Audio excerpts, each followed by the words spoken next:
What? Okay, shalom and good day all. This is Tehillim29 along with Tevya and Comic Boom Hello. on the Super Sons Okay. Fortress of Attitude live stream. Yep. And today, Yep. There is a super motion card. we are going to be covering the Superman, Lois and Clark. Yeah. There we go.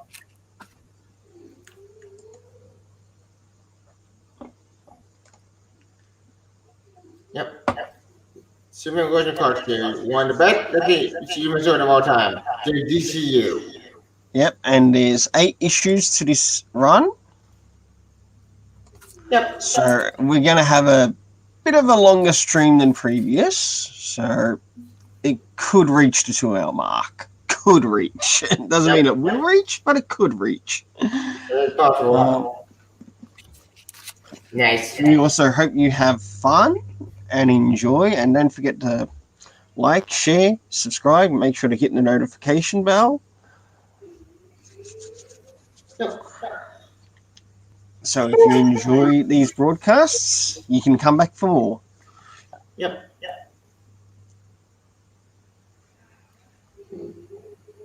Oh, who just started? Would you like to start us off, Tevya? Yeah, I'll start. Okay. Backstory. Basically, this series takes place after Convergence, which, okay, after you mentioned before, Convergence itself was a complete rectified mess. The one kid that came out of that minefield of a train wreck of a series is that we got this series. And this story tells us the story of Pre-52 Superman, Pre-52 Train, and the son, John, from the Pre-52 universe. Because as I mentioned before, this series is about the Convergence. And Convergence, so, with the collective. So, it started off in issue 1, started off with a flashback to the very beginning of the New 52, kind of. Where we see Wonder Woman, Aquaman, Flash, and New 52 by Darkseid, with someone narrating. And quote, I remember it like it yesterday. We only been here a day or so. Entire world new to us. Them familiar but still very young. Unaccustomed to sheer power they were confronting. This rampant hope they was. Not much sooner nonetheless. Yep. And it's one of the now in general, you'll find out. Yeah, we see Saga ready to close the boom tube. And we see the Superman. The Pre-52 Superman back alive and kicking. I would show you, but it's show you because it's a trade, yeah. Right, it's over the Archer ready looking at the battle. This day, I'm ready to go back. My husband with the Microsoft wave and stepping in. For me, that's Superman, yep. And we see the Superman had to fly away with the 2 jets trying to track him down. With Lois said, I quote, did ever still do it from our own? Suspicious, daddy, edgy, without faith. That sounds familiar, doesn't it? No, negative elephants. We don't fully glad all the differences, but we knew we couldn't let them know about us, about our baby. Yep. Yeah, basically, as I said, this story takes place near the beginning of New 52, where we see New 52 Superman, New 52 Justice League formed the Justice League that put down at Darkseid. With Superman, Superman for the inexperienced but obvious, but would pull it out. Same thing with the League said the Titans. I never get used to this word. Yep. But I'll be bad, you know. We can let the include maybe, but let's include. Aww. Yep. That's what I should have looked at the cover now because they know where they're on and they can't have my jet. It's so cute. Yep. Oh, by the way, they all do at the weapon convergence at the end of the issue. When we see reading Quango at the with the baby. When me and John mentioned we had to turn out to Brainiac over a brand never even knew existed. I send out to any of you one. couldn't go one way, not when they're under an infinite number other than the at first. Took everything we had and more, but we did it. With the Antimon defeat, time and the multiverse, we said so. Wait, wait. What is the bug against the Antimon that we didn't get to see in Convergence? I'm still wondering what how happened in that battle. Right? Because in order to cause nerves, the current image still happened. I'm still confused about that. Combo question. In this issue, they open the current image with Convergence, but at the end of the crisis, we got post crisis. So it couldn't even never happened.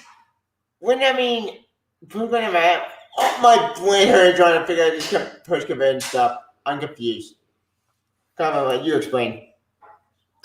Well, if you're asking me to explain Convergence, the ending of Convergence, and how it fits into the rest of the DC universe, that is going to be very, very difficult because there was some confusion there. The way I reconcile it is leading into the story, Superman and Lois and Clark 8-issue series that we're talking about. Basically, at the end of Convergence, Brainiac had asked all the various heroes from different universes to go back and fight in the original Crisis and defeat the Anti-Monitor, and they did. And as part of rewarding them, Brainiac returned all the heroes to wherever they wanted to go in the universe. And Superman wanted to take Lois and John, his son. He wanted to stay on the New 52 Earth. Yeah. That's what starts off with Superman, Lois, and Clark. And that's where and in order for them to stay on the New 52 Earth, they had to stay in hiding. And they went by the names of Clark and Lois White, and they lived and Superman. And when I say Superman, I mean Superman. I don't mean the New 52 Superman. He was originally Superman, and he wore a black suit, and he basically spied. He was like a ghost. He spied on the rest of the DC universe, and he sort of stayed in the shadows, helping them out. And I really like that premise, and I love the fact that this series starts off with him watching them fight Darkseid. Just like Jeff Johns' first original Justice League series, where they fought Darkseid and Cyborg was involved. And I really like the fact that sort of the Superman he's the shadow in the background, and he helps out when needed, but he doesn't interfere unless he absolutely has to. Yeah. And I love that aspect of it. And to me, it makes him more heroic. And I love that he feels that this world, the New 52, he also sees that it's darker and edgier, and he sees that he doesn't like it as much as his own world. But to me, that gave the series a lot of gravitas. Him and Lois working in the background as a reporter trying to take down Intergang, and Superman trying to take down and prevent the villains from developing like they did on his world, like Cyborg Superman. And I really thought it was very well done as an opening issue. Same here. This opening issue, my man, is fantastic. I don't know, but this story takes place. I don't know, it takes a few years. Well, it shows the Bible to the Darkseid first, but then we come back. We fast forward to a few years later. We see John, a little boy, actually with the dog, Ranger. Yeah, Ranger. That's adorable. Yeah, there is some wonderful art in this first issue alone, including the cover. The cover is fantastic. Was it also Weeks that did that cover too? I forget. Yes, it is. Yeah, Lee Weeks did do the cover. Yeah. Best cover, especially if you compare it with the variant. This one makes it stand out the most. Yeah, that cover is the trade. Yeah, Lee Weeks did all the covers for, maybe not all the variants, but he did all the regular covers. Yep. Like, I remember this story came in the DCU era, and DCU, I got for DC. Oh, issue 8. I love that cover. Yeah. And this story came in the DCU era, and DCU era was bad. DCU was a complete clusterfuck of an era that made no sense. It was crazy over continuity, and it made no sense. Like the two good in the DCU era was Robinson and Batman and this book. That's it. We are Robin, garbage. Robin War sucks. Avoid it. Don't read it. It's not what you're trying. It's a ton of nonsense. Yeah. What I like about this series is writer Dan Jurgens did a really good job here. Every single one of these 8 issues, in each individual issue, it starts off with a flashback of Lois and Clark White in the past when John Kent was really young, 3 or 4 years old. And every issue starts off the same way, with a flashback to the past and then coming to the present. And the first 4 issues end with showing some reference to the Oblivion Stone, and the Oblivion Stone was that stone that was essentially taken by Hank Henshaw when he was an astronaut out in space outside the moon of Jupiter. And by the end of the first issue, Hank Henshaw comes back to Earth, and Superman saves his life. And we find out later takes him to the Fortress of Solitude, or his new fortress in the Himalayan mountains, and keeps him safe. And meanwhile, Lois is looking into Intergang. And so right away, right out of the gate with the first issue, we have the narrative structure that Jurgens has already set up. He's already set up what the stakes are. He already gives Superman a meaning and a purpose, because he's trying to prevent people from becoming villains that he knows will become villains, because he is an older Superman. He's got the beard and everything. Yep. And Lois wants to take down Intergang. She knows things about Intergang from being from the other universe. So she knows something that the New 52 Lois and Clark do not. And it's a really fantastic setup. And I remember being so excited when I was reading it. And yeah, it was really, I really liked the way each issue was structured. It really worked very well. Yep, I agree. Like, issue 1 of my research for everything is awesome. Hank Henshaw, chronologically, Hank Henshaw in New 52 never even existed in New 52. If he did, then I never seen him in New 52 and ever get interact. So this is actually the first I see Hank Henshaw in a long time. And so that was actually pretty interesting. Yeah. I tell you, one thing we never got to see at the end is we never see his crew, because it looks like his crew is not with him. So either his wife is dead, which makes sense because Hank Henshaw's wife always does, or option B, he abandoned his own crew and left him to die with the alien lady who shot this alien's head off, which is a quote. Yeah, I don't know what happened to his crew. That's a good point. I just assumed that his crew was killed or something. It was never made clear how he ended up with the Oblivion Stone. It never made sense to me. And it was never made clear how the other half of the Oblivion Stone was in Superman's Fortress of Solitude in the Himalayan mountains. It was never explained how Superman ended up with half of it, and Hank Henshaw ended up with the original half out by Jupiter of all places. That was never really explained. And unfortunately, the Oblivion Stone mystery wasn't really satisfactorily resolved, because it was kind of a plot line that was never really adequately resolved, because when they did Rebirth, they kind of abandoned that storyline, and Jurgens wrapped it up in a very haphazard fashion, which is unfortunate. It is unfortunate, but at the same time, no, I get what John with you. That was not the main point of the story. The main point of the story was the Superman family. The Riverstone stuff was more second. Well, actually, the Riverstone didn't make a comeback in Action Con Rebirth. That did come back. The Superman Revenge Squad story. It did make a comeback when Hank had to eat the Riverstone but he returned them back to Cyber Superman. Yeah. Why would Hank say, why did you become Cyber Superman again? Maybe because he said, screw it. I want to become human again. I want to become Cyber Superman to get my revenge. Yeah. Because he's that crazy. Which makes sense. But Cyber Superman could be a jerk. Speaking of Cyber Superman, I think maybe a Supergirl. Well, not hanging on to Cyber Superman. No, this isn't Cyber Superman. Okay. Before we get confused, backstory.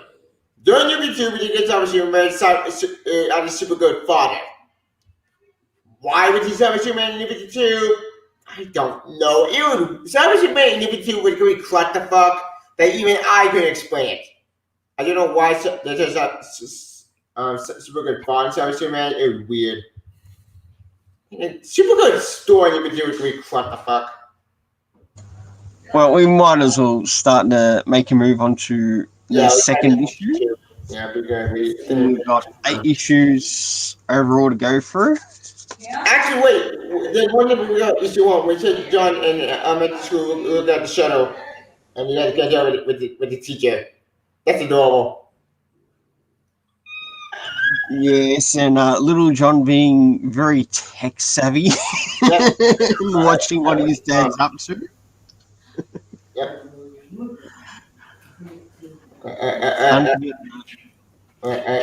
Father or son? Love the cover for the second issue. Yep. Nice.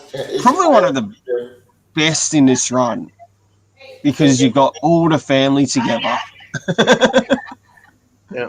Yeah. Issue 2, I love that cover. And it's adorable. Yeah, it's so John I do with the tire iron and set it over the gun to protect them visual. The card is Glad Anderson and Lee Weeks. Yeah, and in this one we get more flashbacks as comic book mentioned before. Yep, with John as a baby. Adorable. Yep. To one of their neighbors, Mr. Montgomery. Yep. I know where with the I know you did. Wait, Lois. The husband about the hard work I've had on the show. Seeing your open mind. I'm wearing shorts. Why did you give a fairy? The party got up. I mean, please. John is wearing a weed. Aw, that's so cute. Would you like to cover this issue, Comic Bird? Yeah. This issue was I liked it. We got to meet the neighbors. We got to meet Mr. Montgomery, Sheldon Montgomery. We later find out his wife, Sheldon and Christy Montgomery. They're the neighbors. They would later babysit John while in issue 4 when Lois and Clark would go on a date to check out Metropolis, which they normally have been avoiding. Mr. Montgomery wants help building a fence, but Clark, of course, he's addressing an earthquake in Chicago, which is caused by a character called Shockwave, which Clark strips him of his armor and defeats him. And he once again references that adjusting to this new 52 Earth is difficult because it's filled with fear and suspicion. And you get a sense when this came out, a lot of people. Rebirth was on the way, and people were suspecting the new 52 was not popular, and more garbage. Yeah, and you began to see more expressions in the comic book about how darker the new 52 was, and Superman himself expresses that in this comic, and so does Lois, and he even says that he can't even trust the authorities because things are just more difficult, and. We get further developments. A character by the name of Mr. Chambers is at the Excalibur crash site. Excalibur is the spaceship that Hank Henshaw was traveling in with the Oblivion Stone. That crash site, Mr. Chambers arrives at, and he sees that there's nobody there. Unbeknownst to him, Superman took Hank Henshaw and took him to his fortress to sort of keep him safe and to address what's going on. Meanwhile, there's another flashback with Lois. Lois working at the Daily News, and John was in trouble. John got in trouble at school because he broke a window, and you see some early manifestation of John's powers because he hits the baseball too hard and breaks the window. So slowly you get some hints that he's a little bit more powerful, and his powers are always connected to his emotions. And he's got bullies, and he's got he's bullied a little bit, and he gets a little bit upset, and he gets in trouble, and he's with the principal's office. Yeah. And what I like about this is that John is very inquisitive, and he's very curious, and he gets that from his mother Lois. Yeah, it's adorable. And it's a very well written scene where he's very inquisitive about things, and he asks a lot of questions. And John's inquisitive and curious nature will come back to haunt Lois and Clark as the story progresses, and as Intergang gets closer to Lois to find out who Lois White is. And it really plays an interesting role between John becoming more curious about what's going on in his parents' life, and he has a lot of questions, and then that affects him emotionally, and that emotional impact on him affects the realization of his powers as the story progresses. Which, you gotta wait and find out actually in issue 7 and 8, but we'll get to that later. But speaking of Intergang does just try to get hit on Lord and John, and oh boy, that gets dark, because Intergang are, well, they're very like asshole, they're very like mobsters, which I think Intergang are always mobsters in their version, because they were so alien tech. Why do they steal alien tech? Because they're mobsters, they're gangsters, they're criminals. Yep. Oh, speaking of Jonathan, where Jonathan Tyler is not the guy. That's funny.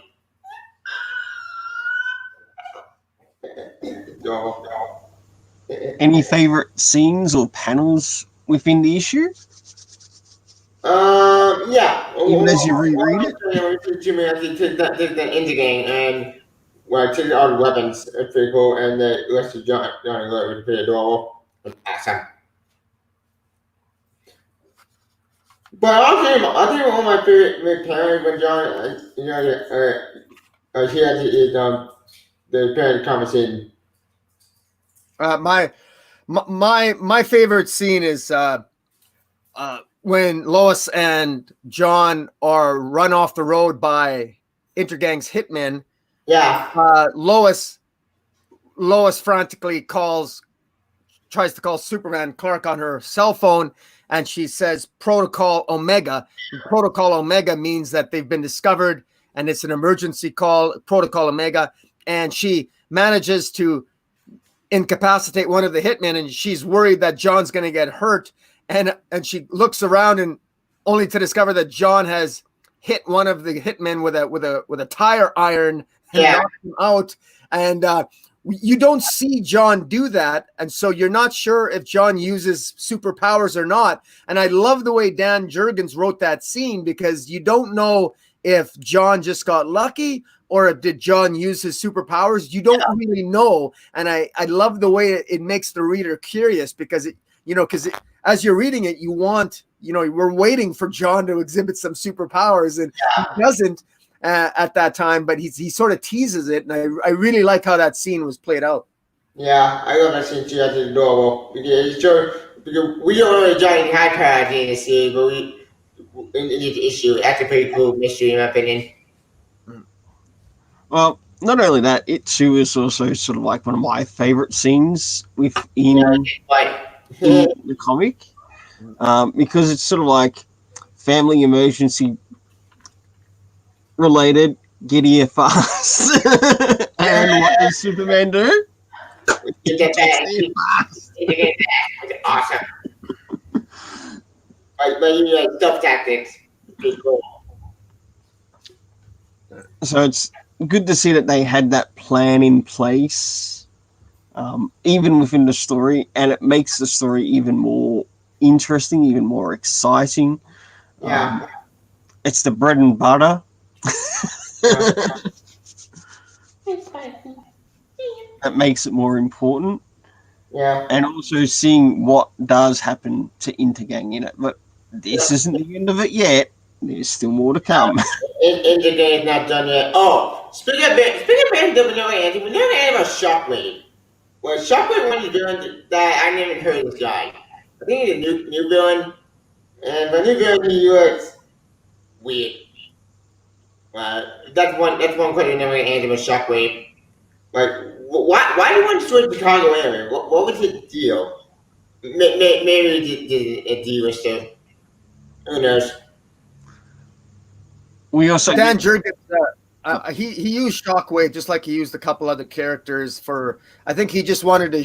He used some characters just to show that Superman was very busy and was always being distracted. There's later on in the series, he ends up getting distracted because he has to help people on a bridge with another character. I forget his name, or Blackheart or Black. Black actually done made a comeback. Yeah. And but this guy Black Rock. insane. I mean, Jesus, like Black Manchester is psychotic. But then Manchester, he's had a goal. Black, he didn't give it out any. All he cared about is himself. Like, this is art. Around the army destruction. Also then issue we cut the light way with the way you want the Bourbon service. The Bourbon said, where is it? Good. Warriors, unbeatable. Out of your way. Yeah. One, the ship, the bottom, one, the stone, there was a mistress, destination, a solar system. And that's where issue 2 ran literally with this, where I really want the Bourbon stone. The old space stuff in my opinion, doesn't make sense because Hank Henshaw stole the Bourbon stone. And then we don't know why he had the Bourbon stone, but that's the one question we'll get to later. But the main point in general actually is with Clark and Lois, and my personal opinion is my favorite moment when she went over the top with the 7 on. With where she was quote. What I'm saying? Yeah, I can tell it went through everything they had. Never cool, you want to play, guy, good look at you. I think they took a flat forward you into your mirror car. But no clue with me. Some other guy went at the book you're writing. There's not nothing to prevent from being published. Maybe that program here. Or typicons. But we don't have to run. Anyway. Let's cover. What my head job? I don't know what to think. And we got the government after the agent guy, but they want to wear handcuffs. Which, okay, this government person, we still don't know what this guy deal. I still don't know what this guy deal is, and this guy sounds like a jerk. Then it makes sense because this dude was always this dark, suspicious, and not fun to actually be in a universe. None of can't trust anyone. The government didn't trust any of the heroes. Kind of the open universe.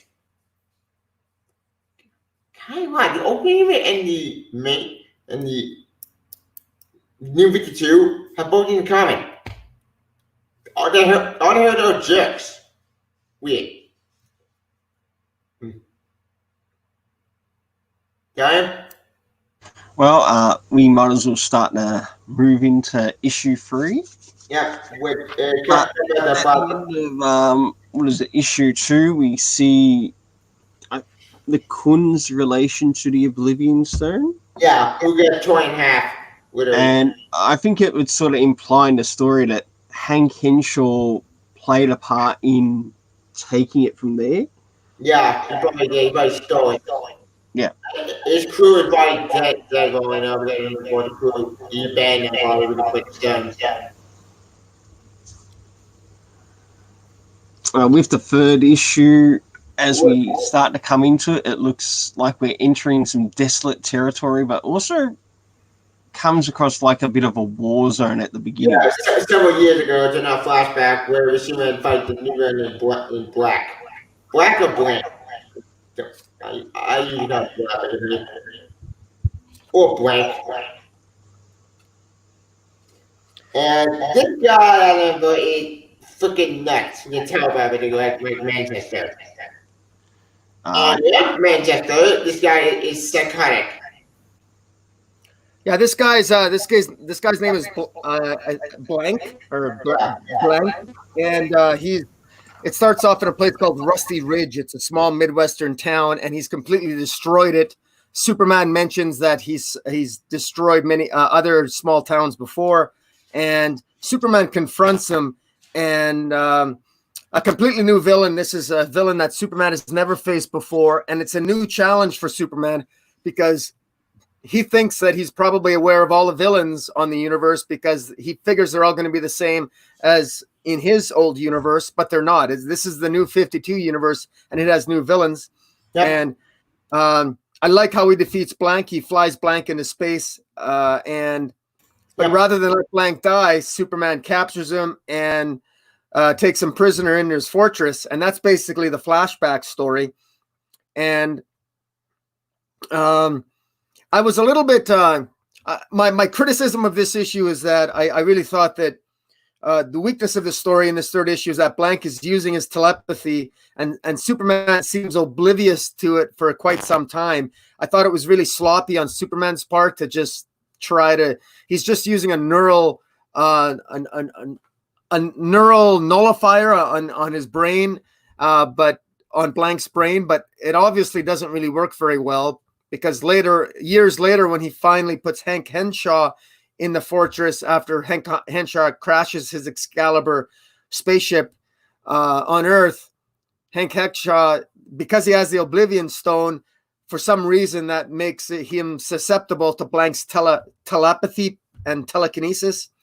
And Blank escapes the fortress and wreaks havoc, and of course attacks Superman again. And and that's this issue. I thought was the least interesting out of all of them, although it was a necessary setup. I think Blank was a very interesting villain that, curiously enough, I don't think we haven't really seen him a lot since. We saw him once for a couple times after that, I think, in Action Comics, but then that was about it.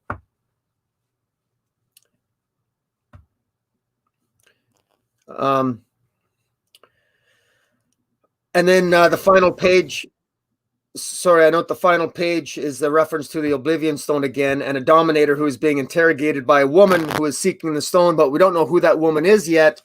It will later be revealed that woman is, of course, the villain by the name of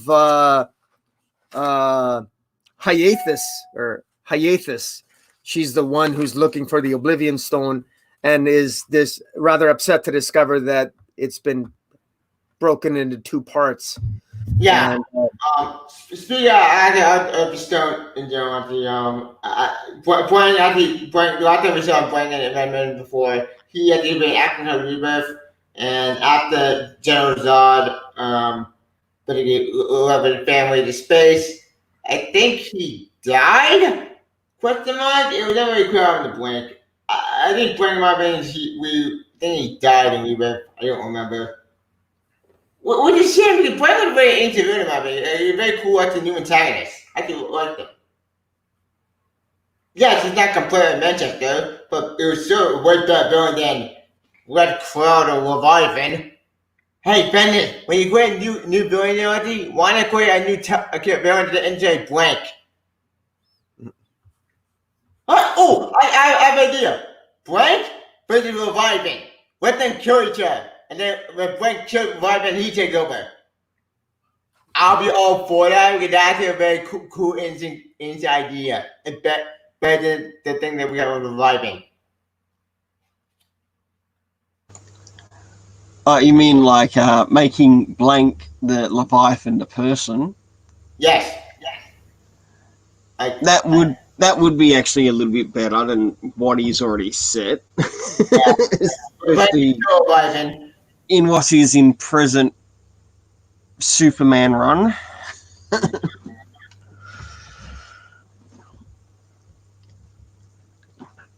Some nice small scenes within within that last issue. Of course, Little John being told off again. Getting his discipline. Yeah. Oh, okay. I got a bit back as I went hit the ditch. I wouldn't call it I wouldn't call that last issue sort of like the best cover issue, but same would probably even apply for the next. Just regular. Yeah. Issue 3 cover Nightmare is good, but it's not my favorite cover out of all the covers. It's still great though. Variant is bloody nice. Yeah, the very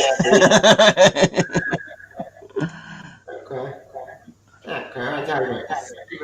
Especially for the fourth issue. Did you want to do that? I mean, here, put card over the water. But machine gun? Right, it went down by the even the trying to have it bread. Aw. Like, I can't even find how you had yourself. Wait, this is why y'all not sure go out of the cover, in my opinion. Because this book, only issue 4 with Manganjo. Yep. So Sorry. we now move into issue 4. Wait, we gotta skip issue 3 when we see the new for the Sergeant. You know, the mountain for the Sergeant? Yeah, and in this one again, we also get another bit of a flashback. And our favourite couple together.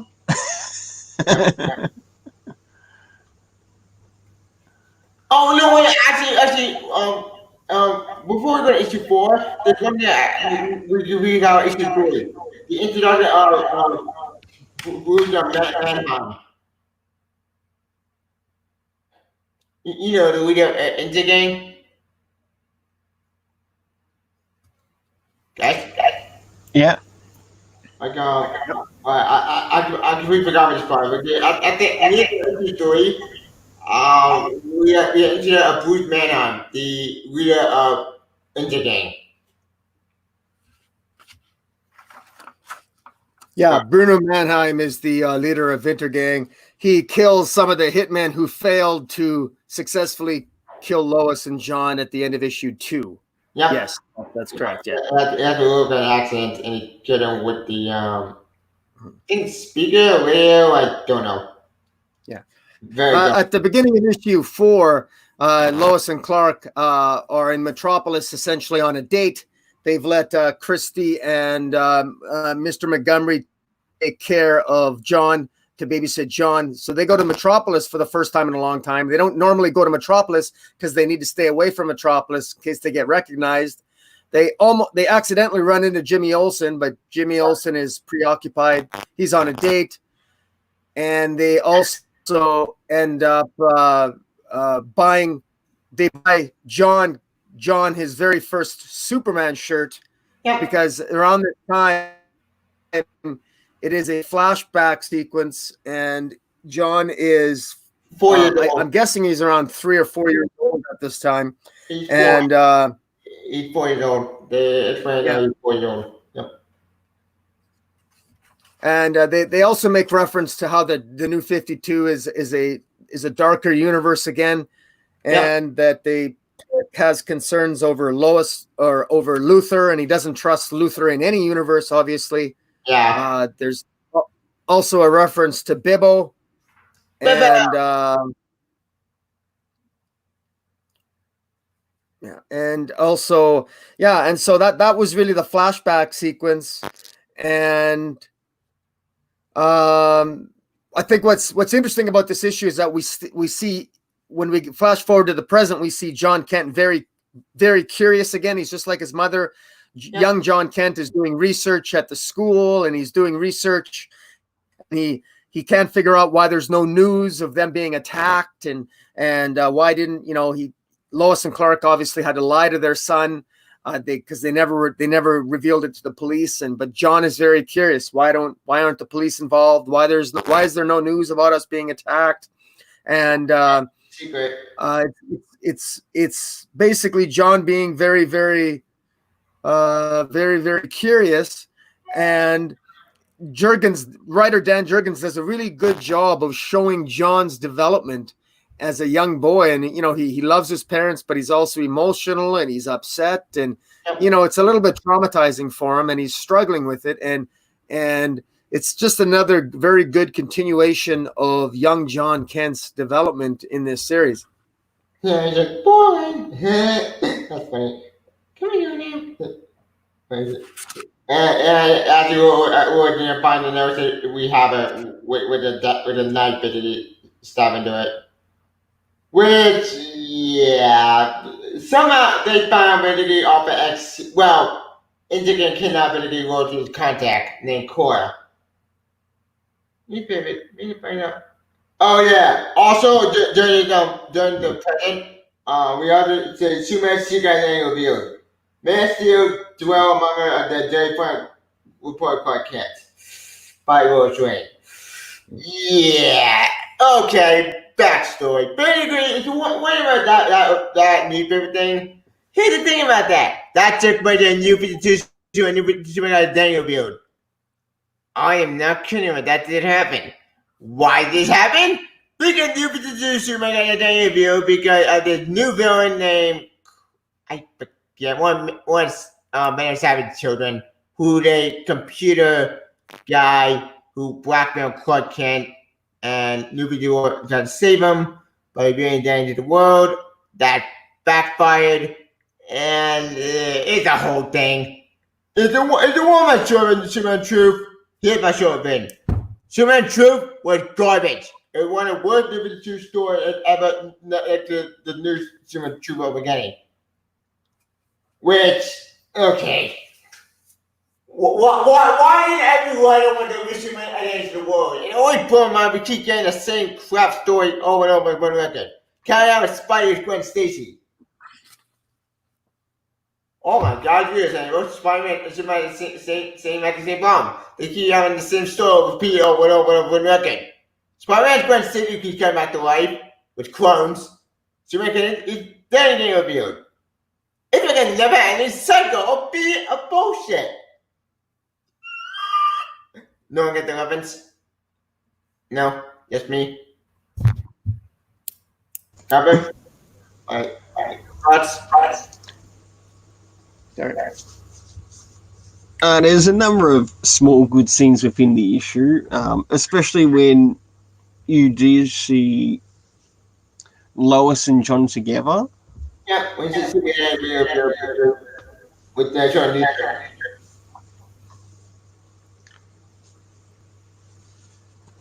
I thought one of the more crazy scenes was Lois very stupidly goes back to her publisher's place, Cora, and Cora, she had to have known that Intergang was keeping an eye on Cora, because she had to have known that that's how Intergang found out her location was from Cora, and yet she very stupidly goes to Cora's Metropolis address, and she takes her son John with her. That was totally stupid. I think Lois is not that stupid. I thought she was written a little bit out of character. Lois even admits later in the issue that it was a really stupid thing that she did. Yeah. I thought that was a little bit forced. So I'm being critical of that aspect of the story, but it was just done to create some drama, because when she's leaving Cora's residence, she bumps into Mannerheim, and of course that's when he says gotcha, because he knows obviously that who she is, and then of course they know that it's Lois White, and they know it's Lois and Clark White and John, and eventually they're going to hunt them down, and that happens in a subsequent issue I think 6 or 7, but in any event, it continues to build the drama. Yep. Meanwhile, Blank escapes at the fortress, and they have a big fight at the fortress in the Himalaya mountains. And Blank actually defeats Superman, drops a mountain on him, and he talks about traveling to California to kill Lois and John. And once again, the last scene of the issue, the last page, just like in the previous issues, the last page deals with another reference to the Oblivion Stone. And this time it shows a scene near the sixth moon of Jupiter, Europa, and an abandoned space station with this mistress, this unknown woman who would later be revealed to be Haitha, finding out that the Oblivion Stone is on Earth, and she calls Earth a little mud ball that she's going to tear apart to get the stone. And so it ends once again with teasing the Oblivion Stone. So overall, I thought it was this particular issue 4. I actually I enjoyed it. It was still not my favorite issue, but the better issues are still to come. Yeah. I love issue 4. Issue 4 was a great story, but even Lois and Adam, yes, she is that character, but sometimes she don't really set alone how to with the contact with that. Yeah, because I'm a her side. She made it a bad idea, but she didn't know Cole was going to kidnap an intergame. She said she was going to meet at the publisher with John, and that they were the plan, but then that plan went to shit. But the man showed up, and even had a gun that knew loyalty to protect her own son. I think it's pretty badass and awesome. Which Blue Man just find out, which we'll get to issue 5. But speaking out the current, as I mentioned before, this story takes place in New 52. Then the True Part, which as I said before, the True Part in New 52 is a disaster. We don't want to get this story. But we did see Blank, boy, Blank. Boy, Blank is freaking nuts. He's psychotic. And like Manchester, is insane. And when John acknowledgement, I think it's awesome. Not only that, it can also show how dangerous that character can be even against Superman. Yeah. Even in a situation where he was in. And if we're ready, we can move on to issue 5. Yep. Actually, I want to add issue 4. I can be what's the bang on the Superman connection when they showed New Superman at the end of the video. Damn. I don't know. Yeah. What was that, Tevya? They have to do it in this story. Oh, but you can hear me. Yeah, No, I just get too much of an echo. Yeah. Sorry. That's okay. Basically, in issue 4, they got the New 52 Superman secret identity getting revealed. Oh, you mean early in the story where they see about Superman's identity being revealed? Yes. Yeah. When John and Lois, I think mainly John discovers that. Yeah. I remember. Yeah. This entire storyline takes place during the Truth storyline of the New 52. Yeah. I'm not referring to Bendis's Truth storyline, obviously, but it was during the time when the New 52 Lois reveals the New 52 Superman secret identity to the world.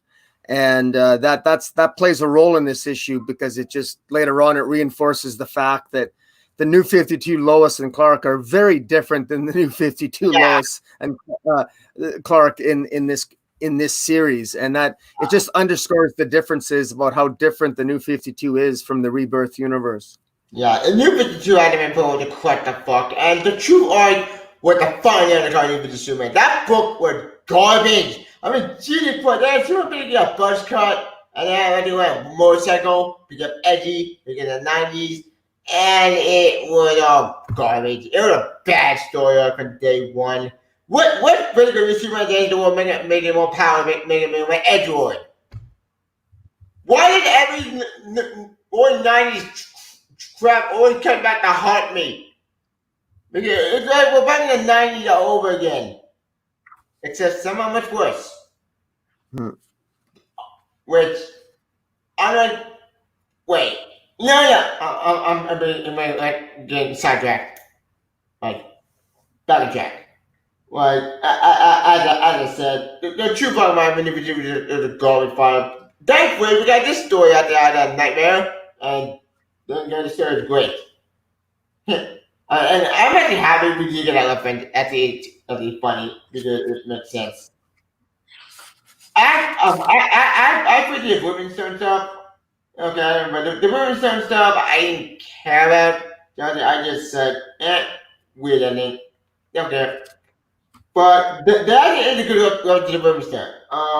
Second, the Women's Stone, one time it's gone now. However, the put them include at the Wentz. What can show small ship left this thing years ago. No one had been there since. F. So apparently this station I've been on Jupiter for years. I have a question about that. If this station has been on Jupiter for years and Hank Shaw stole the shuttle, stole the Ribbon Stone, and flew all the way back to Earth, and then all the crew's dead, then what killed the crew? I suppose it was these people. I suppose they killed them, but I doubt that. My best dad made the Bourbon Stone kill the crew because this station had been at the abandoned for years.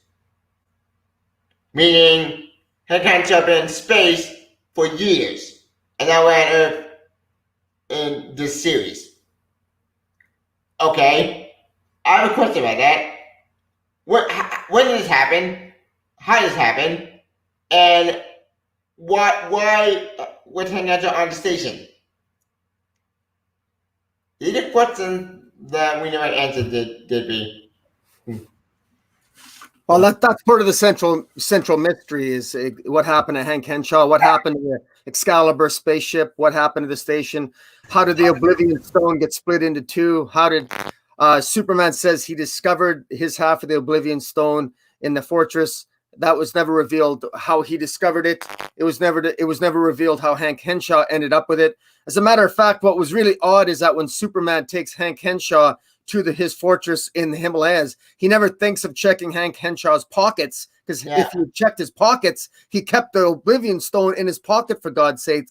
So what's astonishing to me is Superman is so smart, yet he's so stupid that when he takes somebody to his own fortress, it doesn't seem to occur to him to maybe, frisk the person that you're storing in your fortress to make sure they're not hiding any weapons of some kind. So there's, again, it's a little bit of a inconsistency in the writing. I think the writing could be a little bit better, but overall, I thought Jurgens did a reasonably good job of creating some mystery there. Yeah, I agree. They did an excellent job with the mystery. Even the mystery, we never get answers to the mystery. But you know what? This mystery makes a lot more sense than the whole reviving stuff. Because reviving by Bennett, that wasn't a mystery. That was issues of crap that went nowhere. Because you're reviving, I'm reviving, and then it went to Mark Shaw. I don't know Mark Shaw. I'm good at my man. That was terrible storytelling on Brian Michael Bendis' behalf. At least we get to avoid it here. Yeah. Like I said, I always recommend his Jinx World over his DC. Yeah. I read Jinx World Indy. Oh yeah, issue 5. Yes, let's make a start on issue 5 because after that we've got very few left to complete in the run. Yep. Hi to anyone that's still here, that's still participating in the stream, especially in the chat. Yeah. Issue 5, I love issue 5. I love the initial flashback scene in issue 5 deals with Batman. I love what it reveals that Superman is feeling lonely. I think he misses being part of the Justice League. I think he misses his old friends. And I think, he alludes to that. And it's clear that Clark misses not having some friends. And he mentions that Lois is working below her skill level.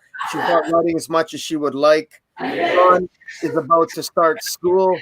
And I love how he makes comments about Batman. And he watches the Batman. He makes comments that this Batman of the New 52 is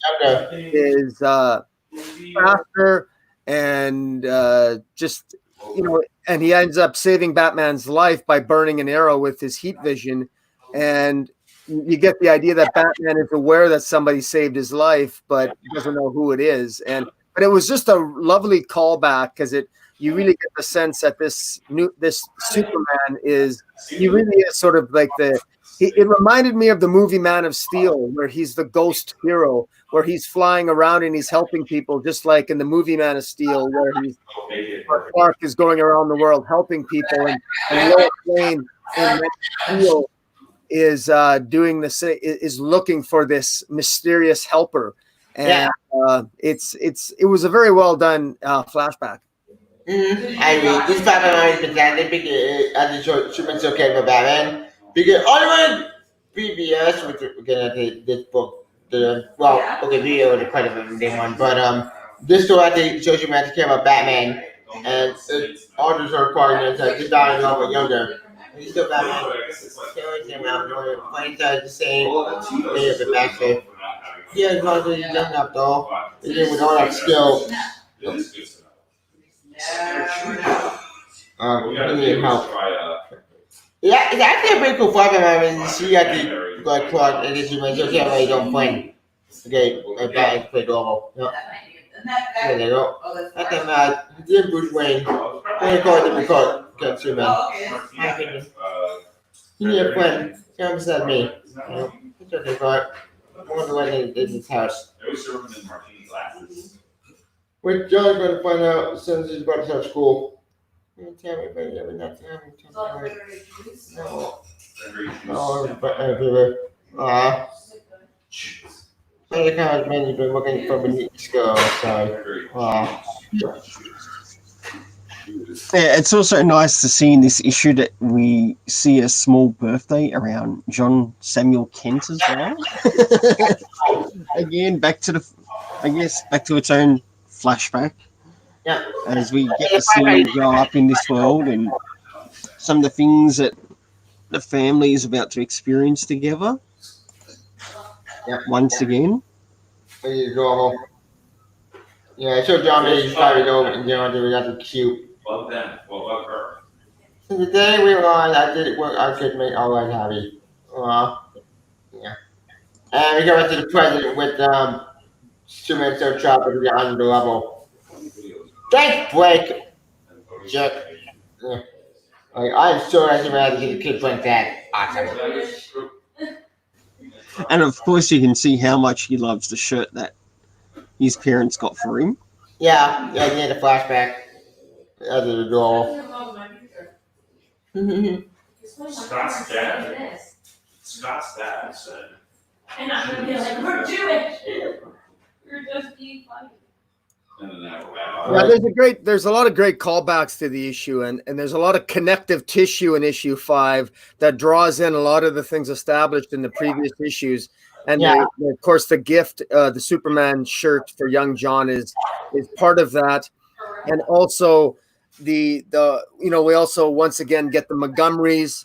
Sheldon and Christy Montgomery are there at the birthday party, so you get a sense of the family and the unity that they've established for themselves in Northern California, which is where they're at. Also, I should mention that the address of their property is 1938 is the number on their mailbox, which of course is the same year that Superman debuted in Action Comics in 1938, in June of 1938. So there's a lot of great callbacks there, and even their last name White, Lois and Clark White.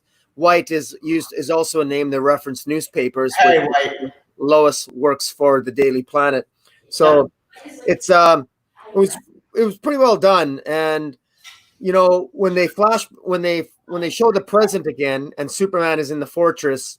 Lois is calling the fortress, and Blank answers the phone, and he can trace it, and he knows where Lois and John are.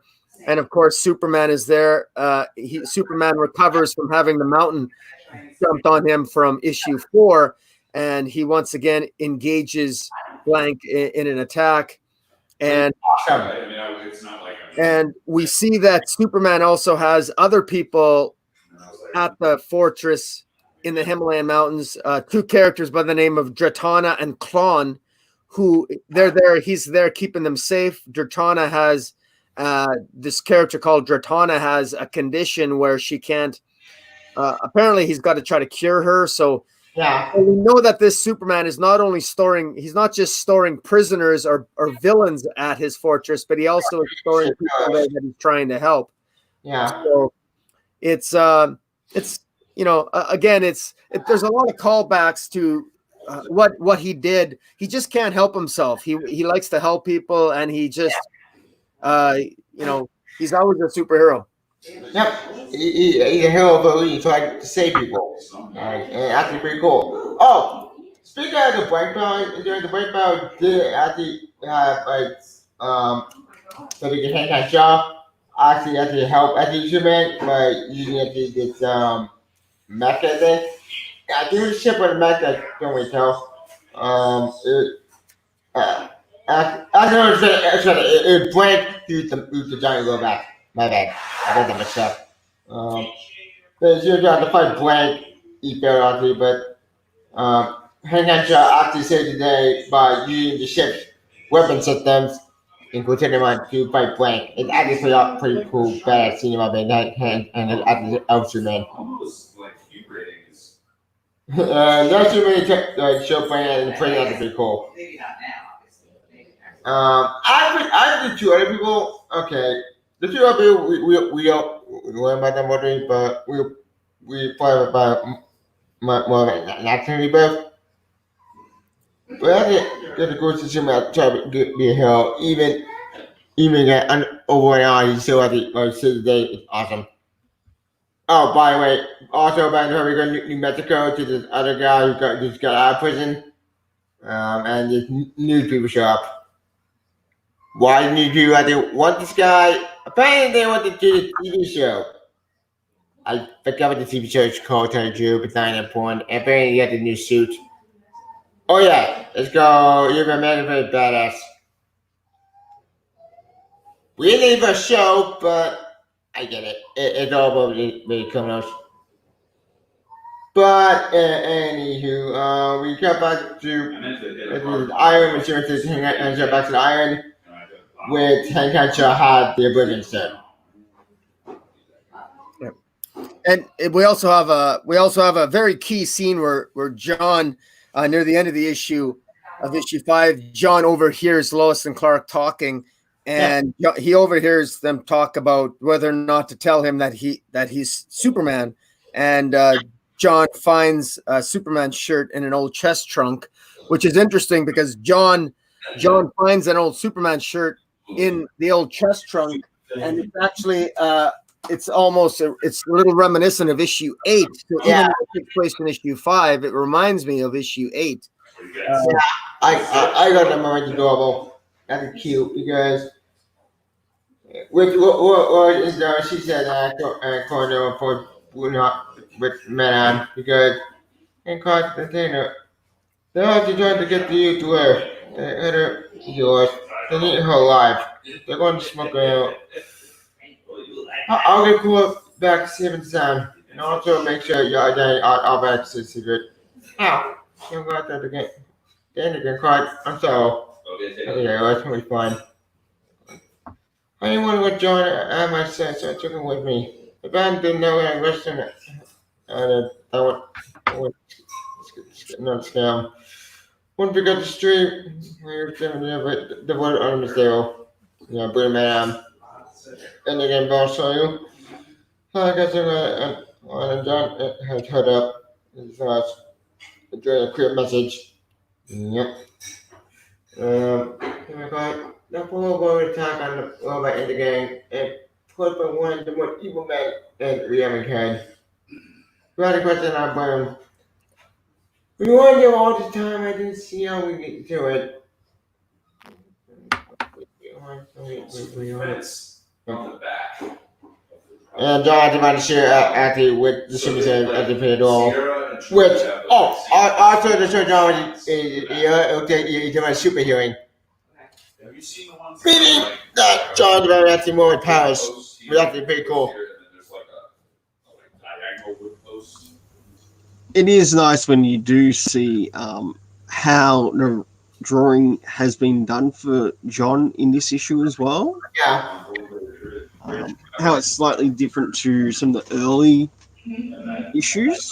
Yeah, with Horde Jimenez. I love Horde Jimenez, all Horde Jimenez, all Jimenez, always have always will. But he already Young John actually adorable at the in this series as well. We already have the like wire stuff, and we'd be able to see like the greenery out there. But you could So are we ready to start off with the next issue 6? Yeah, and just to build on what Tevya said, that the mistress arrives on Earth and she asks and senses the stone and asks for her armor, and so once again, it's further teasing as to who this mysterious woman is who is looking for the Oblivion Stone, and that brings us into issue 6. Yep. After the card go about the Lord I mentioned before, when we see John, about one how it's superhealing. With the conversation I did, the sniper guy trying to go at John and Lois, was I think a very cool cover. Where it goes to a flashback in like a year ago. Yep, issue 6. I love the cover. Very foreshadowing. The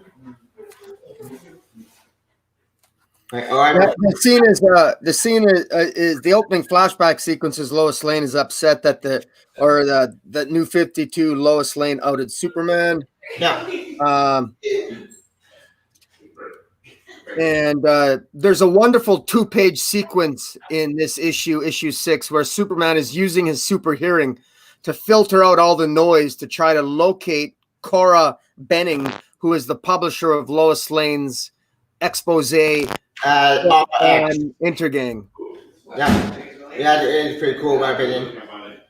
Also, and we're going to find everything. The flashback they show you with the Superman and review, it's actually very meta because it's why. I just see I don't hear that. That's it would be a blue and how she get on go. That is so funny because I think ironic. Because even pre-flashback or sending video would have been a bad idea. And that's hilarious. Yeah, another good thing with this art, especially around Superman, I like what they've done in regards of like showing his super hearing and also almost showing it like a bit of a sonar. Yep. When it's being used. Yep. Well, and that comes up in quite a few panels, as well as the nice double-page spread, which we see. Yeah, she caught you should be able to define that the phone basically. We had it pretty cool. Yeah, that's fine.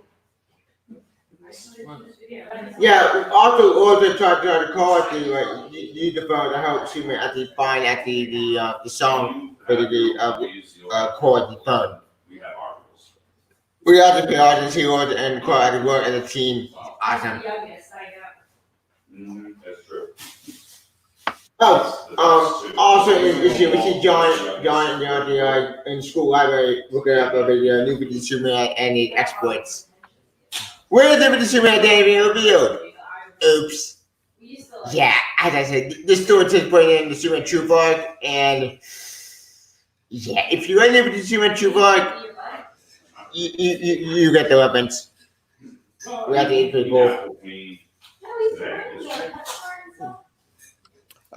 Superman zeroes in on Cora's unique ringtone for Lois Lane, and I found it funny that the ringtone that Cora had for Lois Lane was to the tune of "She Was a Cool Woman," and that's interesting. And so Superman can zone in, can tune in his hearing when he heard the ringtone, and I think that was pretty cool, and the way that was timed, and so he could immediately locate where Cora was located and where she was held captive. And I found it really stupid that the Intergang goons never destroyed Cora's cell phone. I thought that was really kind of stupid, but there's been a number of little glitches in the writing here.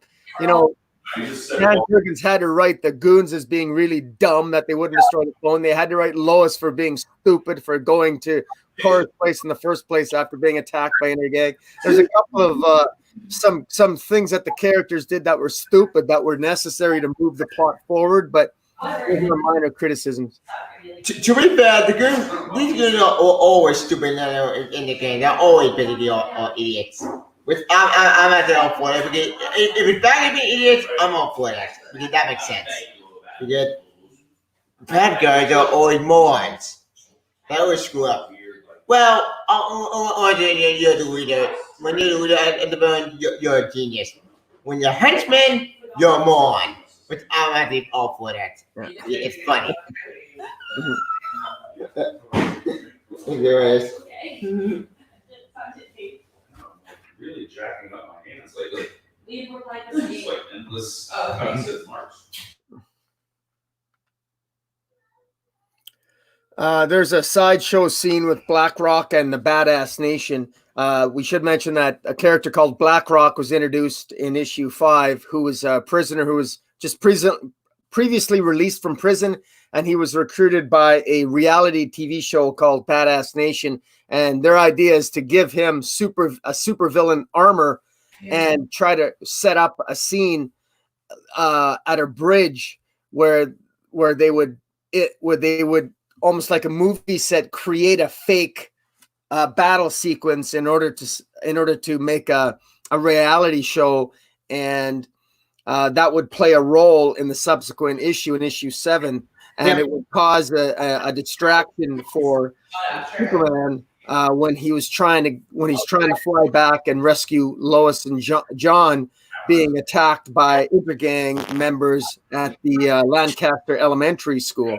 So it's a lot of this issue was once again set up for issues that would come afterwards, and it's interesting here that this issue does end with Lois and John being kidnapped by Intergang agents and interrogated, and you know that they're threatening John, and once again it's building up tension to the reader because you're wondering if John is ever going to start to manifest some superpowers, and so the tension's building so that when he finally does reveal some of those powers due to the emotions that it causes in him, and again emotions seem to draw out John Kent's superpowers.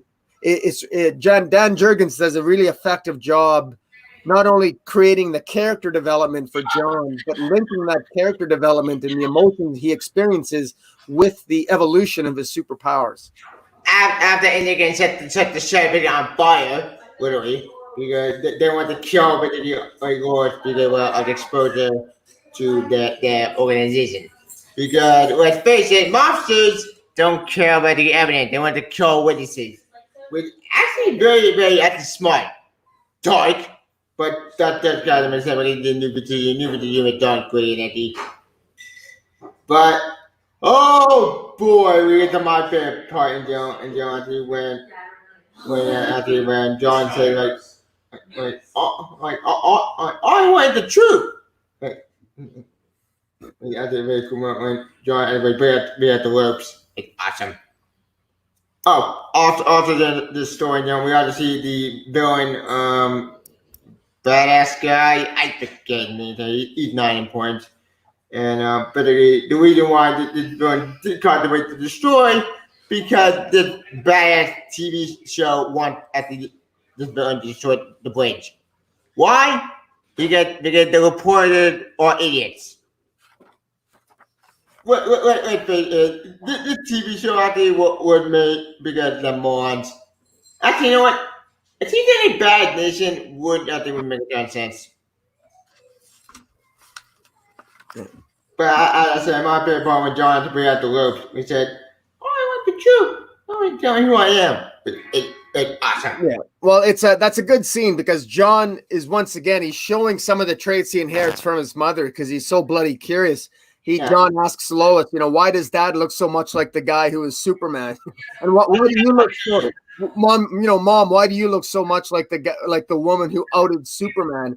And he starts to cry, and he tells them, he confesses to Lois that he overheard what they said the night before, and his anger and frustration comes out, and his anger when he's tied up with Lois, he's tied up with his mom once they're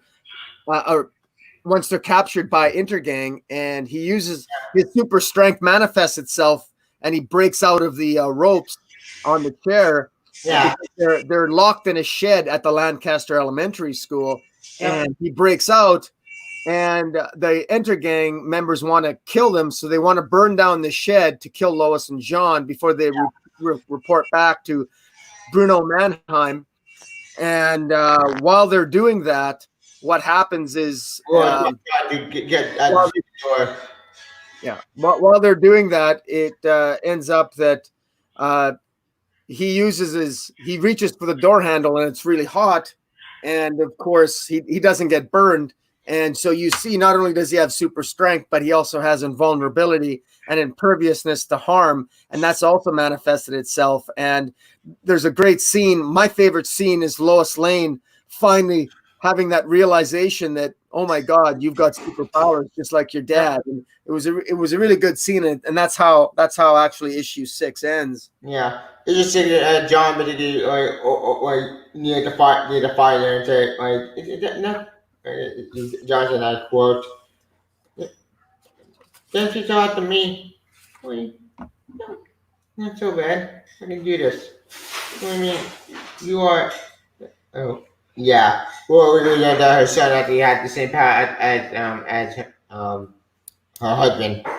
We had a very cool, very moment tie at this serum, and John really he had the same power as his dad. It was awesome. Which, okay, if I can go off script for a sec, basically this entire series reminds me so much of Superman Returns, but it's somewhat done better because Superman Returns, that movie was bad, disappointing, but I'll give that movie some credit. That movie did have some interesting ideas. The one thing that came out of the movie that for what Superman had a son, and I think the idea could have worked at the end of the movie. It failed miserably, unfortunately, but it could have worked. But the thing that we got in the movie was disappointing. But this this concept, but then ton better. Not only that, it does become a big wake-up call for Lois herself, seeing that John does have these powers starting to manifest. That'd be pretty cool. Awesome. Mm-hmm. Yeah. So, are we ready for the next issue? Oh, we're nearly done. Why don't you start us off, Keelan? We haven't heard a lot from you lately. Yeah, it was kind of just us for the Alrighty. story. Well, let's start off with the nice-looking cover. Yep. With Blackrock attacking Superman. Yep. Who's Blackrock? Blackrock is the guy doing armor. Hold up. Sorry. Hold up there. Okay. And of course, we know that Lee Weeks worked on the cover. Yep. And looking at the variant isn't too bad either. And of course, another flashback into the past. Yep. As we see Lois, John, and of course, John's got some toys there. Yep, yeah, the Flash and Newbie's Superman, which is adorable. Yeah. And I like in this we start off, who do you think's faster, Superman or Flash? Yeah. The big fan question. Yeah, it was adorable. I'm pretty Superman, John. No question. It would be more fair if Flash is. So, because Superman got 10 power, you fly, bend, steer, and stuff. Flash can do it run and super fast. So, you should win. That's actually hilarious, because that doesn't make a ton of sense. Because Flash, even if Superman's fast, Flash is faster. Because he's going to find a man alive illusion. We also get to see a bit of a intimate scene with Superman and Lois. Yeah. And of course, we return back to the present, and John Samuel Kent is helping to save Mummy Dearest. Yep. By basically opening the door. Literally by shoving that thing open. With even John didn't know what to do. Even John didn't know what the way he did it. It said, One interesting thing about this scene too is Nick clothes aren't burned. yeah, God. You notice that? I did notice that. I wouldn't mind some of that material. I guess that John's clothes not getting burnt, but Lois, she's human. So Jumping into the next fold out scene, next page, and we're back at Roosevelt Bridge. with Superman find Blackout basically. Yep. With Blackout said, "You ain't human." Didn't make my Blackout. Only man, I stop you. You're a pretender. What? I just you can't really say, not judge him, but then for me, it was suit armor that armor that makes you strong, makes you weak, and it takes away your nothing. It's awesome. Like, take nothing, like, and also where he learns that it's basically a part of a friggin' stunt for TV. Yeah, just it's a TV show.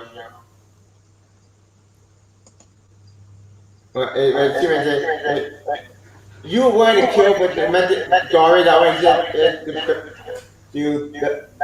to sell beer and answer tablet. What am I fault? Here's with the block of road. Unbelievable. Really poor baby black to the ocean after Horace. And moving to basically half a world away in the next couple of pages to where we see Hiatus. Yep. Looking and searching for the stone. The stone again. Which he finds. Yeah. Well, a part of it anyway. Yeah. Oh, I completely forgot. Near the end, right? Issue Hyperate did show up, and I probably put out there. Really good to me. Yeah, I did at the near the end issue 5. Well, I think that issue 6. She's showing this issue, the last issue. Completely forgot about that part. Oops. My apologies. Anyway. Not only that, we also get to see how this mob is so cruel that they would go out of their way to knock off Lois and John. Yeah, they're trying to kill me today. Only to have someone come in and save them. Woohoo! Superman. Lovely scene. Yeah. After the save. But the gas basically explodes and kills the Indian invasion. With Carter John the Corey dies, which makes sense. Because John is dead by now is fun, which makes sense.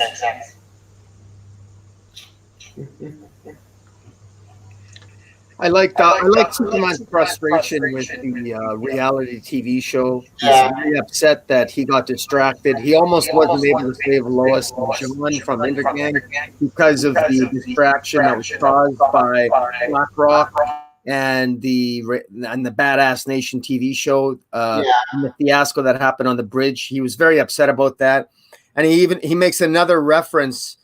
He says, "No wonder this world seems so foreign." Because he's shocked, like, are you kidding? He figures this is all for TV.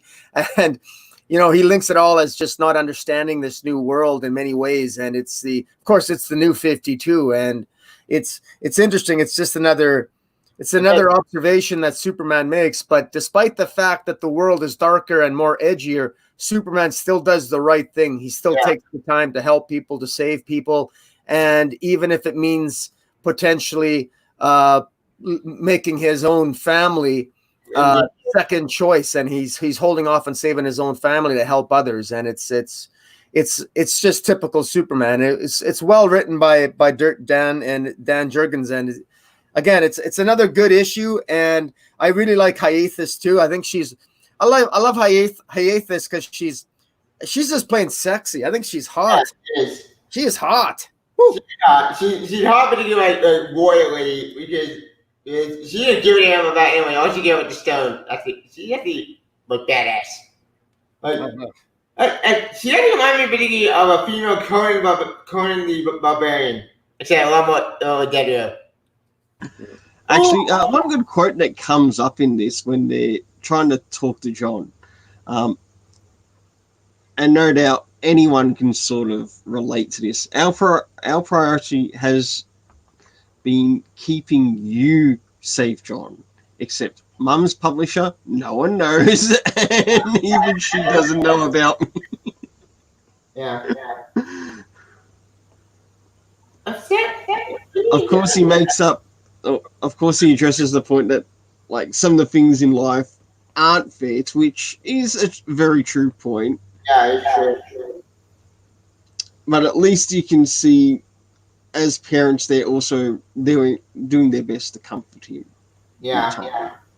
I love the fact too that what really stands out is John technically only discovers his father's secret identity when Superman saves him. So Superman actually saves Lois and John from being shot by Intergang, and that's the moment when John discovers and has confirmation that his dad is in fact Superman, and Superman feels really bad about it. He feels like he betrays his own son because him and Lois wanted to tell John and share that information with him as a family and not have that revealed to John at such a traumatic moment. Yeah, especially if they try to kill him basically, which that's another dark involved, but it makes sense because it's dark, but even human is even dark. But if I go back after the bad theme for a sec, I'm sorry, I know we keep going backwards, step forward, but when someone go at the bad news, he short after the truck and the camera, which if you can see. All the damn man of a TV show. No one watches it anymore. Look out there, or John, and if I say, it might get ugly. But that's hilarious because I'm assuming I understand this one because reality TV shows, they're all garbage. Like, they're all pointing anyway. They're all just reality crap because why the hell would this guy even work with a reality TV show? Like, that's hilarious. But anyway, let's get to the big moment. The thing I want to get to. John talked to his own father. Said, "One guy, I'm kind of trying to kill it, and you some guy Superman." John really gets but upset when I've been wanting to do my whole life. Yeah. I know this is hard, John, but Scott, never forget what you just did. But forget what he did. Oh, yeah, Superman figured out and John had the same power like his father, which will explain that we were trying to John put his hand right in the fire. For quite some time, and I'm gonna went up and left. No parents ever. Oh. Yeah. Oh boy. That's hilarious. There's some lovely scenes that are actually shown towards the end, with Lois, Clark, and also John. Also, with him admitting that it's really cool that his dad is the Superman. Yeah. With Superman had to explain it, but not the Superman of the planet that they're on. Yeah. I love the word that Superman uses when John asks him about, who is, what's going on, and Superman just says it's complicated. It's complicated. It is complicated. It's very complicated, and it would, even those of us who've read a lot of Superman comics would agree it's complicated to explain. So it was a perfect expression by Superman to John at that time. He just mentioned, well, it's about parallel universes and it's complicated. Yeah. With even Superman complicated, with John said, that's what Gordon always said when they don't want to talk about it. It's complicated. And John, in this case, it's true. Even more than we can send to comprehend, or you are trying to explain to you. With Johnny Tattoo and said, what do you do, Ranger? He did that was good. I can hear you through the walls. So I'm in Superman. Yeah, John had the right power of super. You have to do a super hearing, which would also have been in the I think issue 6. I think I forget what issue that issue. But it all turned back full circle. It's pretty cool. With John that you shoot that ad. It's all about Superman, but you want him. I don't get it. So how do I put this? I never heard the view of other universes very much like ours, but so differences. Hell, universes? Okay, John. Well, your mom and I all form a universe like that, but with an Earth very much like this one. But that universe is gone now. That's where we end up. This is the home, your home. But that's when Henry you saw that was written by this world Rose Rain. About this world Superman, not Daddy. We didn't want to be in that way, so we worked secretly. We should get anything. Can you? You know back, son. We found what your mom had done. Why did you lie? Why did you tell the truth? Our boy always has been keeping you safe, John. Except for Mom Puppets, no one knows. Even she doesn't know about me. What do you mean that I didn't know who I was? I could do stuff too. Honey, until today we had no idea. Yeah, but basically, Lois and Claude, they were surprised that John even had powers. They assumed that he was a normal boy, which actually doesn't make sense when you think about it. Because, okay, do that thing in there with the Supergirl show, the Supergirl show. And Supergirl, Rain in that show had a child. But that child doesn't have any powers. Meaning, if Rain was created by his cult, I don't know Rain's history in the New 52 comics, I don't know that character. Why didn't the child have powers as well? Like in Supergirl show. I don't know, it's one that knows Lane one to the computing, but my point of John was just seeing how it's fantastic because it does explain the whole conversion stuff. It's actually pretty cool. In my opinion, when Clark told John about the whole conversion stuff. Oh, also we go to the Women's Stone when Superman had a vision of the Women's Stone. With all this death and murder from these two factions. Actually, we got with an axe. Which is very, very interesting.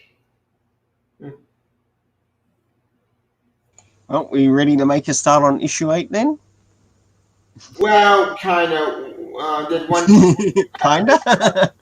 before issue 8, where Clark gets a vision of this violence and murder, and we see Hyper interrogating with his hands up. He said, "I know what you're having. You lie. I should kill you now. I did not do so until I had answered. Fool! You have no idea what the women said came up. So I can sense that you use it. So lovely one, where's your mate?" And she found the river ceremony in the fortress of Sorted. And that's how issue 7 ends. With the Ruby Stone still trying to forge Sorted. Well, having a Ruby Stone. Yeah, how did we want that stone? Why does he want the stone? We have no idea. I see that's one question we never can answer that. Weird. Okay, and now up to Issue 8. last issue, Yep. which Comic Boom is showing. Issue 8 is, of course, the iconic final issue. There's the classic final. This is the cover. This is a well-known cover. It's actually even. I think it's even worth $10. This cover because a lot of people seem to like it. So it's a great cover, and it harkens back to some of the scenes in the series where Superman does give at the beginning of issue 8. Superman gives young John his cape. And of course he tries to fly and he falls flat on his face, and it's kind of funny. And this issue opens up for the very first time. We get John Kent as the narrator at the beginning of this issue. It's John Kent. Young John Kent is the voice who is narrating the beginning part of issue 8, which is it shows just how far John has progressed as a character. He's not only grown, but he's grown enough that now we're getting more John's perspective as the narrator in the story, which is quite interesting. And we then move forward where Superman finally confronts Hiatus, and it's revealed that it was likely that the Oblivion Stone that was giving Superman visions at the end of issue 7. So when Superman was trying to have a conversation with John and explain things to John and saying it's complicated, he wanted to finish that conversation, but he couldn't. Unfortunately, because the Oblivion Stone was talking to him, and now we don't know why the Oblivion Stone was talking to him. That's not really revealed, but it does draw him out, and Hiatus states that the stone has bonded with Hank Henshaw, and that upsets Hiatus because she says it's like bestowing godhood on a grain of dust. Yep, that's correct. It explains how Henshaw survived the journey through space. So the reason why Hank Henshaw was able to survive the journey through space was because the Oblivion Stone bonded with him, and it actually gave it, and that's why the rest of the crew likely died. They weren't bonded with the Oblivion Stone like Hank Henshaw was. Yeah. So at least we get some explanations for maybe how Hank Henshaw may have made it as far as he did, and why this Hank Henshaw in this era is not necessarily going to become the cyborg Superman, because it's because of the Oblivion Stone. His life. Right. My favorite scene in this issue was when there's a number of scenes, but there's a great battle sequence between Hiatus and Superman. Hiatus clearly underestimates how powerful Superman is. Yep. and at one point Hiatus says to Superman, this battle can only end with one of us dead, so be it. Yeah. And Superman says to her, "Your words, not mine. Not mine. But you should know that it won't be me." And she actually disappears because she leaves the battle scene. So she kind of cowers away because she'll come back. Well, of course that's actually her leaving, and we never actually do see Hiatus again. We have to wait until after the series is over. She shows up, I think, later on in the pages of Action Comics. I don't think she ever showed up in Action Comics, because for one, remember, she never showed up in Action Comics, period. She just showed in this series, and then she's gone.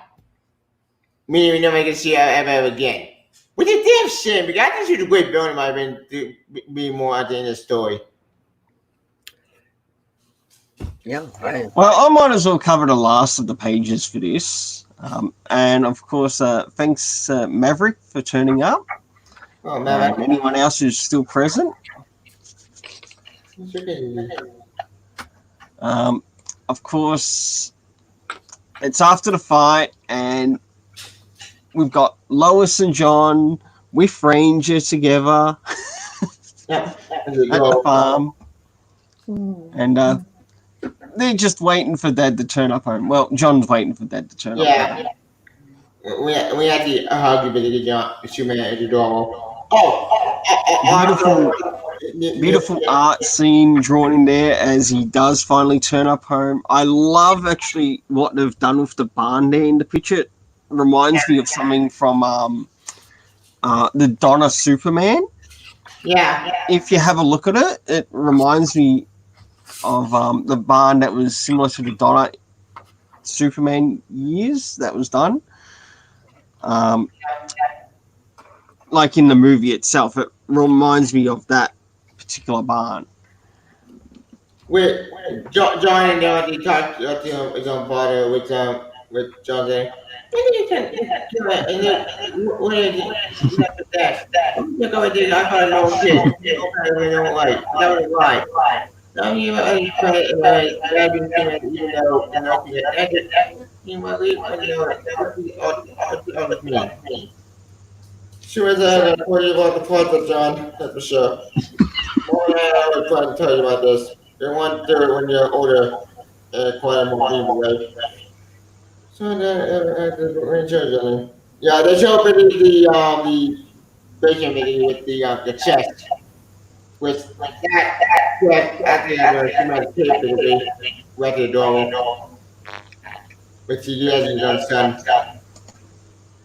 And basically, long story short, soon after he tells them that this is shoe I used to wear, I used to think that inspired people to be better. That even in darkness, they can hope. That's before I do now join the belief. No matter what happens, how bad things might seem, or where we go, my will be there. We'll be okay. No, it's not. Hey, good to see you, Skip Nosh. Hey, skip that. Skip and Tosh. Yep. Thanks for making it. We're If you like to. towards the end, but you should be able to go back and rewatch it after the stream's over anyway. Yep. To watch the parts you missed. Yep. I think we're pretty much at the end of this issue, aren't we? Well, we're near the end of the issue, but there's one more line I do want to talk about. Like John said, yeah, I know you were giving me safe. I tried it before I did work, but I kind of didn't try on that. I mean, relax. And she jumped and he fly. And said, yeah. Oh, boy. And that's how it end with John B. flying. Kind of. More like floating. Yeah, there's a great scene there at the end where Superman gives his son advice. He says, you can't make it happen. You can't just make flying happen. You got to just let it happen. So yeah, relax. It's great advice, and it's really good life advice too. Sometimes in life you can't force something to happen. You just got to let things be. You just got to be yourself. You got to let it be and let things flow through you, and everything will be all right. That's what the message is. Is just relax, enjoy life, let it be, and then you'll fly. And symbolically, it's a metaphor. So John Kent flying at the end and finally levitating. It's a sign of growth. It's a sign of growth and letting go. And when you let go, you grow as a person. And it's a significant step in John Kent's life. And it's a beautiful way to end the series. Yeah. Actually, before we get to the ending of my opinion, I agree with the issue. She went over the New 52 stuff with she made a quote. We did over an awful lot of this one we got, but there's some big differences. More hard and cynical. And of course, Matami, oh yeah, don't you, man. You know, people didn't embrace him the way I had been. He's not quite gonna watch him. Well, you can see why we're gonna see the lives. It's my way of telling you not to worry. Everything's gonna be okay. When you're young, it's hard to put all the pieces together and make sense of the world. Oh my god, hard for adults too. That makes sense. Which I agree. Well, I agree with that line because he's right. It actually is hard to keep the pieces together, even as adults. Which actually had a great line of being. Fortunately, I had two kids that the parent mom can't guide me. No, I wasn't born knowing what to do, John. We all need help getting pointed in the right direction. Mom and I are here to do that for you. But that's adorable. And when it gets to kind of saying real life, because real life is kind of like that. Like, even as adults, we don't pick up the pieces. That's very true, Tevya. That's very true. Some of us actually take a little bit longer to learn, where others are just natural quick learners. Yeah. And that happens in life too. Mm-hmm. Whether you have a disability or not, it doesn't really matter. You could have a disability, be a quick learner in one thing, be slow in other areas. You might not have a disability, but you could still struggle in other areas of life. You could be struggling for that next promotion. Yep. You're going to be struggling when you're trying to make videos trying to concentrate. But just keep on trying. Yeah. Comic Boom was going to speak there. Go ahead. I was just going to make a quick digression. At the end of issue 8, I didn't mention this in issue 7, but in issue 7 was the first issue where Lois refers to John as Superboy for the first time. It's the first reference to him as Superboy in his continuity. She calls him her little Superboy, and at the end of this issue, in issue 8, she says again, "I always knew you were my little Superboy." And so, issue 8 marks the second time that he is referred to as Superboy. So, for those who are continuity buffs or moments of significance, I think that says something. The fact that he's referred to as Superboy for the second time at the end of issue 8. Yep. Which actually proves my point that New 52 Super was a failure because Adam and New 52 did actually wait John Wayne Kent. Who John Wayne Kent? Adam and boy John Wayne Kent. What the fuck am I made to sell New 52 and New 52 Lois? And that character made no sense. He was just in the future and he was a garbage character. This John is better. Well, it's been a really good stream today. It has run a little bit longer than usual, but that's neither here nor there. It's still been fun going through what is good compared to some of the storytelling around Superman today. Yeah, it's better than messing me up. And after this one, we are going to cover some Peter J. Tomasi. Not now, but next week. We are going to cover some Peter J. Tomasi again. With the Final Superman story. With that story, Final Days of Superman. So, those who want to join us, that's what we'll be covering. And look forward to it. And we look forward to you being there. I want to give a big thanks to Dan Jurgens and also Lee Weeks on the art for this run. Which we covered today. Also, the very good. You're talking to Daniel, Aaron Lopez, and Neil Adams. Yes, Neil Adams did actually cover a variant cover within the run. Yep, issue 5.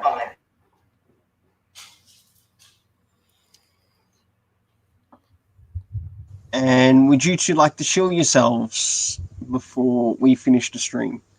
You can follow me. You can type Smolka. I've been on Twitter. I don't want to group, but dead now. Follow me actually on Twitch and YouTube. I'm currently still playing Persona 5 Royal. As I can't record the new stuff because PS4 won't record new stuff because of reasons. So I'm gonna probably do a new playthrough, a new game, maybe of XCOM 2. Also I may do my review of Persona 5 Royal, maybe tomorrow. Again, still do with that. Add for some other stuff on my channel. I'm hopefully going to make review at these old trades. Again, I know I keep promising I'm reviewing Spider-Girl, but I'm so busy with a lot of other content. So I keep forgetting about that. At for annual reviews, coming in May, I'm going to review Jessica Doll Progress War. That comes out, I think this coming week in May 5th. I can't be wrong by that. At for annual reviews, I'll bring something. At for news, I did a new video on the Superman movie news, with that does look awesome. As for anything else, I think that's pretty much all I got. I'll probably do something. Kaboom. I got. I actually haven't decided yet. Yeah, I still have God Country I want to review. I'm still working on that, and I've got. I'm going to be doing a live stream with Comic Joe and Dark Knight Nation on the hero's journey. Is the hero's journey dead in comic books? Does the hero's journey still apply? Based on Joseph Campbell's work on the hero's journey, and upon which all stories are in some way based on the hero's journey. And have comic books abandon the hero's journey? That's what we'll be talking about this Sunday at around, I think, 5:30 East or 6:30 Eastern Standard Time. So that's all I got coming up. And I just want to thank Tevya and thank you, Telium, for another good discussion on all things Super Sons, in this case, John Kent. Yep. Yes. Thank you too as well for joining and helping out in the stream. I'll have to try to cover a little bit more of the comics as well myself in the next upcoming shows. Or even if it's part of it, at least it's better than nothing. On top of that, thanks to all the guests who showed up in chat, to all those who liked, shared, and subscribed over through the stream. I should be getting a trade paperback review upcoming within the next couple of days. I'll do my best to sort of like drop into any live streams that any of you two might actually get up, even if it's in text chat. It's just a great way to support each other in this time of crisis. Yeah. Thanks, COVID. Thanks. But not only that, also remember to support your local comic store any way you can. Even if it's just buying a couple of issues of comics, just to still keep them around, because we want to enjoy that content, even if it's back issues or even if it's something that they ended up stopping at. Yeah. You're likely to find something that you will enjoy. It doesn't matter who the writer or who the writer artist is. We all have our favorites, and we all also have those we don't enjoy that much. Yeah. But that happens. That too is part of life. Indeed. Because we have good, we have bad ones, and we're all human, after all. We're just trying to get better crisis. So the best thing to do is support after your local comic stores and try to get them past this crisis. The best you can. So we'll see you next week when we cover the final days of Superman. The scheduled stream has already gone up, and we'll see you then. Catch you guys later. Take care. Stay safe. Yeah.